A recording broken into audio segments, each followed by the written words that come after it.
Hello दोस्तों, मैं प्रद्युम्न आप सभी का स्वागत करता हूँ PS0099 क्लासेस के एक नए वीडियो लेक्चर में। आज के वीडियो लेक्चर में हम लोग DLED 4th सेमेस्टर में शांत शिक्षा एवं सतत विकास में मॉडल पेपर सॉल्यूशन में 2019 का मॉडल पेपर सॉल्यूशन देखने वाले हैं। इसके पहले हम लोगों ने शांत शिक्षा एवं सतत विकास में 2016 से लेकर 2018 तक के मॉडल पेपर सॉल्यूशन, इसके साथ ही राजन सीरीज को पूरा कंप्लीट कर लिया है। अगर अभी तक आपने उन सभी वीडियोस को नहीं देखा है तो चैनल के प्लेलिस्ट में जाके देख लेंगे। और हमने सारे सब्जेक्ट के महामैराथन क्लास भी करवा दिए हैं, तो आप वहाँ चैनल के प्लेलिस्ट में जाके सभी वीडियोस को देख लेंगे। तो चलिए शुरू करते हैं। शांत शिक्षा एवं सतत विकास हमारा 8वां प्रश्न पत्र है, जिसके लिए एग्जाम टाइम में आपको 1 घंटे का समय मिलता है। टोटल पूर्णांक 50 का मिलता है, जिनमें आपको कम से कम 12 लाने अनिवार्य होते हैं।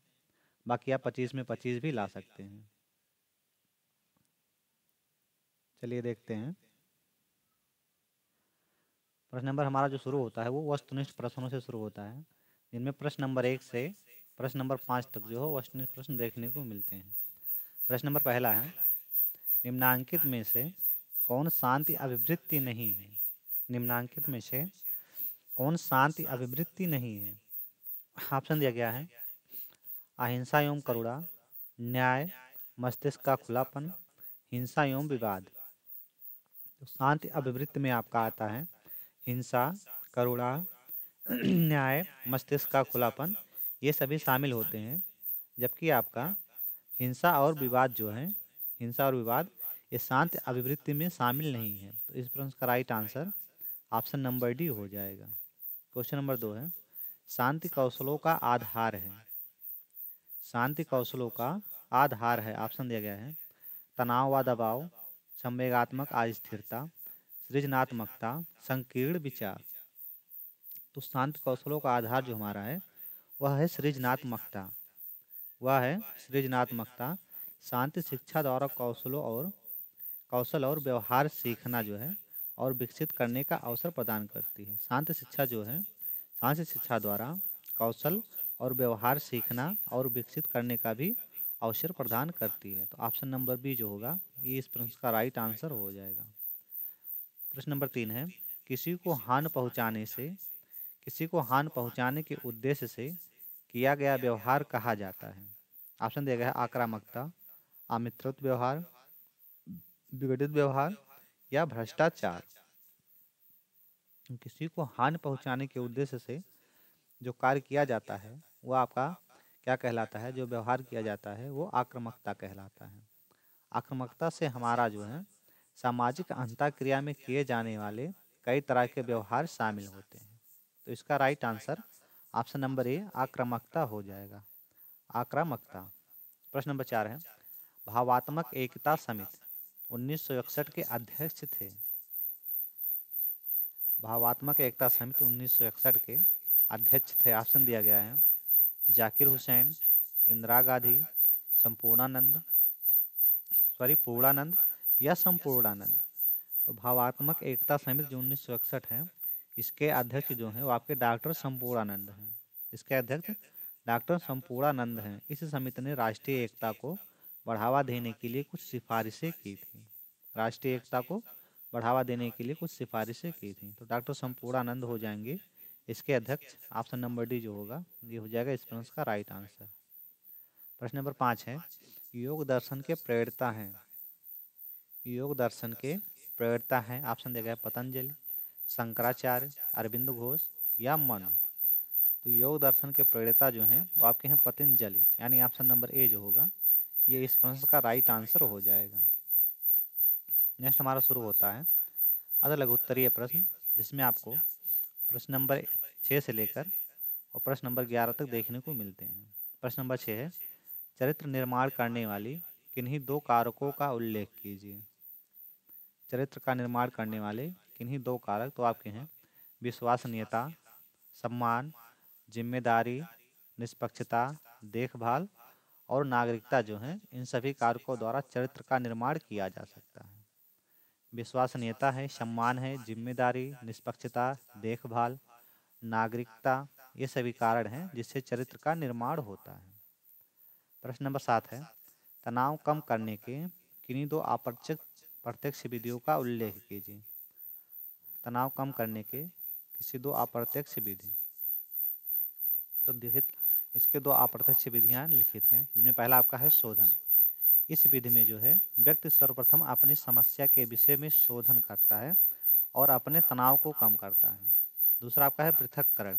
इस विधि में क्या करता है, व्यक्ति स्वयं को उस समस्या से पृथक कर लेता है जो उसमें तनाव की स्थिति को जन्म देती है या जो उसकी तनाव की स्थिति के जन्म देने वाली होती है। तो आपका हो गया तनाव कम करने के दो अप्रत्यक्ष कारण। प्रश्न नंबर 8 है, मानवाधिकार शिक्षा के कोई दो उद्देश्य लिखिए। मानवाधिकार शिक्षा के कोई दो उद्देश्य। पहला आपका है विश्व बंधुत्व की भावना जागृत करना। पहला है विश्व बंधुत्व की भावना जागृत करना। दूसरा है समानता की भावना जागृत करना या जगाना। ये हो गए मानवाधिकार के दो उद्देश्य। प्रश्न नंबर 9 दिया गया है, प्रभावी शांति निर्माता बनाने हेतु विद्यार्थियों में कौन से जो है व्यक्तिगत कौशल विकसित किए जाने चाहिए। कौन से व्यक्तिगत कौशल विकसित किए जाने चाहिए। तो प्रभावी शांति निर्माता हेतु विद्यार्थियों में खुलापन, बहिर्मुखता, कर्तव्यनिष्ठता, सहमतता आदि व्यक्तिगत कौशलों को जो है विकसित किया जाना चाहिए। आदि व्यक्तिगत कौशलों को विकसित किया जाना चाहिए। प्रश्न नंबर 10 दिया गया है, प्राणायाम से क्या अभिप्राय है। देखिए प्राणायाम क्या होता है, तो प्राणायाम योग के 8 अंगों में से एक है। प्राणायाम जो है प्राण आयाम, प्राण प्लस आयाम से बना है। यहाँ प्राण का अर्थ है श्वास या श्वास वायु है और आयाम का अर्थ है लंबाई या विस्तार। यानी कि जो प्राणायाम है ये योग के जो 8 अंग हैं उनमें से एक है। प्राणायाम आपका बना है प्राण प्लस आयाम से, जहाँ प्राण का अर्थ है श्वास या जो है श्वास वायु और आयाम का अर्थ है लंबाई या विस्तार। इस प्रकार प्राणायाम का अर्थ है सांसों का विस्तार एवं नियंत्रण। उपनिषदों में प्राणायाम को नाड़ी शुद्ध के उपाय के रूप में स्वीकार किया गया है। प्रश्न नंबर 11 है, एसडीजी का पूरा नाम। एसडीजी का पूरा नाम क्या है। तो इसका पूरा नाम है sustainable development goal. Sustainable development goals, ये है एसडीजी का पूरा नाम। नेक्स्ट हमारे यहाँ से शुरू होता है लघु उत्तरीय प्रश्न, जो कि प्रश्न नंबर 12 से 18 तक होने वाला है। प्रश्न नंबर 12 है, व्यवहारवाद की अवधारणा स्पष्ट कीजिए। व्यवहारवाद की अवधारणा स्पष्ट कीजिए। तो देखते हैं इसकी अवधारणा क्या है। तो व्यवहारवाद को व्यवहारवादी मनोवैज्ञानिक के रूप में भी जाना जाता है। व्यवहारवाद को व्यवहारवादी मनोविज्ञान के रूप में भी जाना जाता है। व्यवहार प्रत्येक प्राणी के लिए अनिवार्य है। इसका जीवन में जो है अत्यधिक महत्व है। यह पारस्परिक संबंधों एवं जीवन व्यापार के लिए भी अति आवश्यक है। शांति के लिए जो है शिक्षा के संदर्भ में भी स्वीकार किया जाना चाहिए। व्यवहार को जो है जानना चाहिए। शांति के लिए जो है निर्माणकारी व्यवहार को सकारात्मक तरीके से हतोत्साहित करना चाहिए। हतोत्साहित करना शिक्षा का प्रमुख दायित्व माना गया है। व्यवहार के विभिन्न पक्षों के विषय में अध्ययन पर बल देने के कारण मनोविज्ञान में व्यवहारवाद नामक एक संप्रदाय का भी विकास हुआ है। नेक्स्ट क्वेश्चन नंबर 13 है, वैश्विक दृष्टि से शांति शिक्षा की आवश्यकता सिद्ध कीजिए। वैश्विक दृष्टि से शांति शिक्षा की जो है अवधारणा सिद्ध कीजिए। देखते हैं शांति शिक्षा अर्थात मानवता की शिक्षा प्रदान करने वाली शिक्षा, जिससे सभी लोग जो है विभिन्न वर्गों, समाज, देश के लोगों आपस में जो है परस्पर शांति में रह सकें। इसके द्वारा बढ़ती हिंसा, तनाव, आत्महत्या आदि को जो है नियंत्रित किया जा सकता है। वैश्विक दृष्टि से शांति शिक्षा की आवश्यकता आपका है। तो विश्व में कई राष्ट्र हैं, उनमें भौतिक, सामाजिक, आर्थिक आदि अनेक प्रकार की असमानताएं जो हैं दिखाई पड़ती हैं। कई बार एक ही राष्ट्र में विभिन्न भू रचनाएं, जलवायु, प्राकृतिक वनस्पति, जीव जंतु आदि दिखाई पड़ते हैं। तो इन सभी विभिन्नताओं का प्रभाव जो है निवासियों के रंग रूप, विकास, स्वभाव आदि पर भी दिखाई देता है। कोई राष्ट्र अपने वैज्ञानिक प्रगति के लिए या प्राकृतिक संसाधनों के कारण या किसी अन्य कारण से अधिक प्रगति कर पाते हैं। कुछ राष्ट्र क्या होते हैं विकसित, कुछ राष्ट्र विकसित तो कुछ जो हैं विकासशील माने जाते हैं। राष्ट्रों में इस प्रकार की असमानता के कारण राष्ट्र में भेदभाव जो है ये पनपने लगते हैं या पनपते हैं। प्रश्न नंबर 14 है, मीडिया और हिंसा में क्या संबंध है, लिखिए। मीडिया और हिंसा में क्या संबंध है? तो देखिए मीडिया क्या है, तो मीडिया का सशक्त माध्यम आपका टेलीविज़न, दूरदर्शन है, जो सामान्य जीवन को प्रभावित कर रहा है।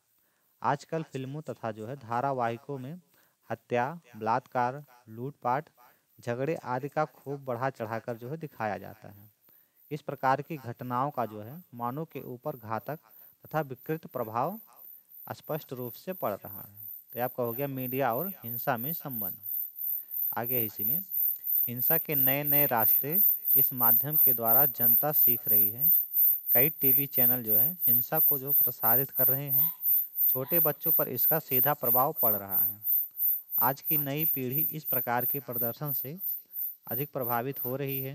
हिंसात्मक दृश्यों को देखते रहने से विभिन्न प्रकार के हिंसात्मक जो है व्यवहारों में तेजी से वृद्धि हो रही है। बच्चे जिस प्रकार के दृश्य को देखते हैं वह उसी प्रकार के हिंसात्मक व्यवहार को अपनाने की चेष्टा करते हैं। प्रश्न नंबर 15 है, महात्मा गांधी ने शांति की स्थापना हेतु किस प्रकार के आचरण पर बल दिया है? देखिए महात्मा गांधी एवं शांति समाज में रहने वाले प्रत्येक व्यक्ति शांतिमय जीवन जो है व्यतीत करना चाहते हैं। वह अपने परिवार के सुख शांति के लिए कठिन परिश्रम करके अपने दायित्वों को निभाते हैं। शांति का आवश्यकता वैश्विक स्तर पर है, जिससे विश्व का कल्याण हो तथा विश्व के सभी लोग सुखी हों। गांधी जी को अहिंसा का पुजारी माना जाता था। उनके विचारों से प्रभावित होकर जनमानस अहिंसा का जो है संकल्प लेते थे। अहिंसा का संकल्प लेते थे। अब देखते हैं गांधी जी के विचार क्या थे इनमें से। तो गांधी जी के विचार निम्नलिखित हैं। पहला आपका है अशांति की शिक्षा, फिर आपका है सर्वधर्म समानता, फिर है समानता की भावना, निष्पक्ष की शिक्षा, विश्व शांति की कल्पना। ये हैं गांधी जी के विचार। प्रश्न नंबर 16 दिया गया है, बच्चों के विकास में जो है साथी समूह की भूमिका स्पष्ट कीजिए। बच्चों के विकास में साथी समूह की भूमिका देखते हैं कौन सी है। तो बच्चों के विकास में जो है साथियों की भूमिका अहम होती है। बच्चा साथियों को अपने व्यवहार का आदर्श मानता है। बच्चे अपने साथियों के द्वारा अपनाए गए वेशभूषा, आचार विचार, बात व्यवहार को अपनाते हैं। वह जो है उनके खेलों, प्रकारों, उचित अनुचित के आदर्शों को स्वीकार करते हैं। आदर्शों को स्वीकार करते हैं।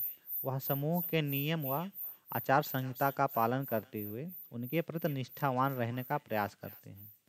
खेलकूद आदि प्रतियोगिताओं के माध्यम से वह बालक अपने साथियों के साथ अपने व्यक्तित्व का विकास होता है। साथियों का संबंध बच्चे के विकास जो है विशेष रूप से सामाजिक विकास की दृष्टि से अत्यधिक जो है होती है। प्रश्न नंबर 17 है, स्नायु विकृति से संबंधित कार्य व्यवहार पर प्रकाश डालिए। स्नायु विकृति से संबंधित कार्य व्यवहार पर प्रकाश डालिए। तो देखिए व्यक्तित्व का वह पक्ष अरुचिकर संवेगों जैसे डर, फिर आपका है दुनिश्चितता, अवसाद के अनुभव करने की प्रवृत्ति की ओर संकेत करता है। संवेगात्मक स्थिरता एवं आवेग जो है नियंत्रण की मात्रा को व्यक्त करता है। स्थिरता की उच्च आवश्यकता एवं स्थिर एवं जो है शांत व्यक्तित्व में दिखाई पड़ती है, क्योंकि यह जो है प्रेरणा विहीन एवं उदासीन होती है। स्थिरता की निम्न आवश्यकता उत्तेजनशील एवं प्रतिक्रियात्मक व्यक्तित्व का निर्माण करती है। व्यक्तित्व का निर्माण करती है। ऐसे लोग जो हैं कभी बहुत गतिशील होते हैं, लेकिन वे जो है असुरक्षित या अस्थिर देखे जाते हैं। इस प्रकार स्नायु विकृति के एक छोर पर सामवेगिक रूप से जो है शांत, संतुलित, रोग भ्रमी विचारों से मुक्त व्यक्ति दिखाई पड़ता है, तो दूसरी छोर पर जो है सामवेगिक रूप से अस्थिर, उत्तेजित और असंतुलित और रोग जो है भ्रमी विचारों से घिरा व्यक्ति दिखाई देता है। प्रश्न नंबर 18 है और इस वीडियो का लास्ट क्वेश्चन है, साइबर बुलिंग से जो है आप क्या समझते हो? साइबर बुलिंग से आप क्या समझते हैं? देखिए साइबर बुलिंग क्या है, तो साइबर बुलिंग का अर्थ है किसी बच्चे अथवा वयस्क को किसी अन्य बच्चे या वयस्क द्वारा इंटरनेट या मोबाइल का प्रयोग कर जो है प्रताड़ित या मानसिक रूप से परेशान किया जाए। इसका बाल मस्तिष्क पर गहरा प्रभाव पड़ता है तथा यह उन्हें नकारात्मक बना देता है। तो ये आपका हो गया साइबर बुलिंग। आज की वीडियो हमारी यहीं समाप्त होती है। यदि आप इस क्लास का PDF नोट चाहते हैं तो आप हमारे टेलीग्राम चैनल PS0099 क्लासेस, यहाँ से जाके आप पूरे क्लास का PDF नोट प्राप्त कर सकते हैं। आज के लिए इतना ही, मिलते हैं नेक्स्ट वीडियो में, तब तक के लिए जय हिंद।